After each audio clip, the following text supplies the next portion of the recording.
Two identical plates P and Q radiating as perfect black bodies are kept in vacuum at constant absolute temperature Tp and Tq respectively with Tq less than Tp as shown in figure 1।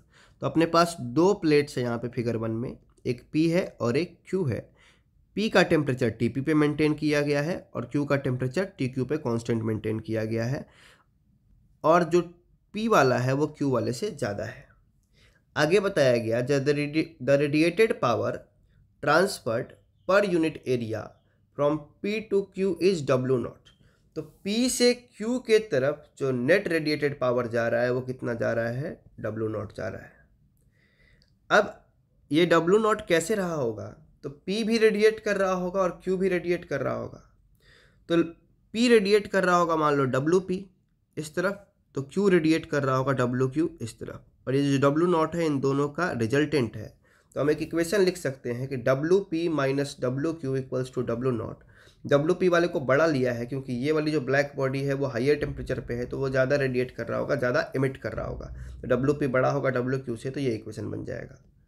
आगे बताया कि subsequently two more plates identical to P and Q are introduced between P and Q as shown in the figure. तो यहाँ पे हमारे पास दो plates introduce किए गए हैं इनके बीच में, P और Q के बीच में। इसका नाम रख लेते हैं 1 एंड इसका नाम रख लेते हैं 2।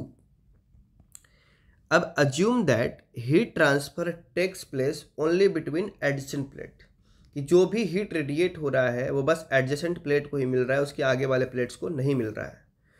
इफ पावर ट्रांसफर्ड पर unit area in direction from P to Q in figure 2 in the steady state is WS, then find the ratio of WS। तो सबसे पहले तो हमको ये WS पता करना पड़ेगा कि P से Q की तरफ WS कितना जा रहा है। अब इस स्टेट में जब यहाँ पे ये जो दो प्लेट्स रखे गए 1 और 2, तो ये धीरे धीरे क्या करेंगे कि 1 वाला P से एनर्जी लेगा और 2 वाला Q से एनर्जी लेगा और धीरे धीरे अपने टेम्परेचर को बढ़ाते बढ़ाते एक स्टेडी स्टेट में आएगा। तो मान लेते हैं कि स्टेडी स्टेट में इसका कुछ टेम्परेचर T1 हो गया और इसका टेम्परेचर कुछ T2 हो गया। TP और TQ में कोई चेंज इसलिए कंसीडर नहीं कर रहा हूँ क्योंकि क्वेश्चन में दिया गया था कि इसको स्टेडी स्टेट पे मेंटेन किया गया है, तो ये लगातार रेडिएट करते रहेंगे और ये इनको एब्जॉर्ब करके अपने टेम्परेचर को बढ़ाते रहेंगे। जब फाइनली ये T1 और T2 का टेम्परेचर अचीव कर लेंगे, उस टाइम पे क्या होगा कि इन प्लेट्स पे 1 और 2 वाले प्लेट्स पे जितना रेडिएशन फॉल कर रहा होगा, मतलब जितना एब्जॉर्प्शन हो रहा होगा, उतना ही रेडिएशन इमिट हो जा रहा होगा। तो अब ये इमिशन स्टार्ट करेंगे, तो मानते हैं कि 1 वाले से इमिशन हुआ W1 का पर यूनिट एरिया से, तो इस तरफ भी W1 और इस तरफ भी W1। सेम तरीके से 2 वाले के पर यूनिट एरिया से कितना इमिशन हुआ, तो W2, तो इस तरफ भी W2 और इस तरफ भी W2। अब जब स्टेडी स्टेट आएगा तो जितना इमिशन है उतना एब्जॉर्प्शन होना चाहिए।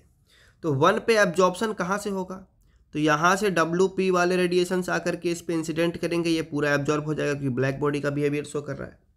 और इधर से W2 वाला रेडिएशन आएगा, ये भी आकर क्या हो जाएगा, एब्जॉर्ब हो जाएगा। तो जो एब्जॉर्प्शन है वो हुआ होगा WP प्लस W2, और इमिशन क्या हुआ, तो ये W1 का इमिशन इधर और W1 का इमिशन इधर, तो ये बन जाएगा 2W1। अब हमको W1 और W2 में रिलेशन चाहिए, तो हम लिख सकते हैं 2W1 minus W2 equals to WP, ये इक्वेशन 1 बन गया। सेम तरीके से सेकंड वाले प्लेट पे आते हैं, तो एब्जॉर्प्शन कहाँ हुआ इसका, तो यहाँ से WQ आया और इधर से W1 आया, तो हमने लिखा WQ प्लस W1, और इमिशन हुआ इधर W2 और इधर W2, तो दिस इज 2W2। अब फिर से W1 W2 का रिलेशन, तो 2W1 minus W2 minus W1 equals to WQ। अब इनको सॉल्व करना है, तो मैंने क्या किया कि सेकंड वाले इक्वेशन में 2 से मल्टीप्लाई किया और थर्ड वाला उसमें ऐड किया। 2 से मल्टीप्लाई करेंगे तो 4W1 2W2, यहाँ से ऐड किया सिंपली तो 2W2 माइनस W1, इधर से 2WP प्लस WQ। तो ये वाला टर्म कट गया, W2 वाला एक प्लस में और एक माइनस में, और ये 4 minus 1 3W1 equals to 2WP plus WQ यहाँ से आ गया। This means W1 equals to, ये 3 इधर भेजा तो 2/3 WP प्लस WQ/3। अब हमसे पूछा गया है कि P से Q नेट रेडिएशन कितना जा रहा है, तो नेट रेडिएशन है अपना WS, दैट इज WP इधर से जा रहा है और वापस इधर से आ रहा है W1, तो इस बार लिखना पड़ेगा WP माइनस W1। और WP को हम ऑलरेडी निकाल चुके हैं 2/3 WP, W1 को 2/3 WP प्लस WQ/3। अब अगर देखें तो ये घटाएंगे तो ये बन जाएगा WP/3 और ये minus WQ/3, WP minus WQ divided by 3। अब ये WP माइनस WQ क्या चीज़ है, तो यहाँ पे एक इक्वेशन बनी थी स्टार्ट में, दैट इज़ W0 जो क्वेश्चन में दिया हुआ था। तो जो WS आया दैट इज़ W0/3। अब हमको रेशियो बोला W0/WS का, तो W0/WS ये 3 ऊपर चला जाएगा, तो ये आंसर आ जाएगा 3।